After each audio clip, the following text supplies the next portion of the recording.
Abbaslı Bakıxanov Rus Çar Rusiyasının zabiti olub və müəyyən xidmətlərinə görə ona oradan medallar, nişanlar hər neysə veriblər, təltif ediblər. Hac ziyarətinə gedir, haccını tamam etdikdən sonra Rus mundirini geyinir, medallarını da taxır və deyilənlərə görə gəlib durur Kəbənin qabağında. Biraz ərəblər də əndişələnir ki, bu gavur paltarında olan adam kimdir acaba?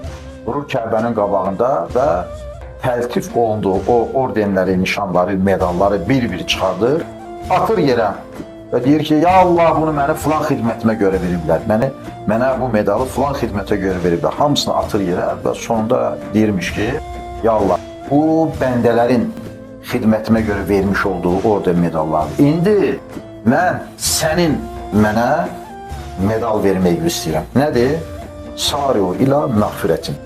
Yarışma, Allah-u Teala'nın məğfirətini əldə etmək üçün və bu duasından sonra bir qədər keçdikdən sonra Vadi Fatimə deyən bir yerdə, vadidə xəstələnir və vəfat eləyir.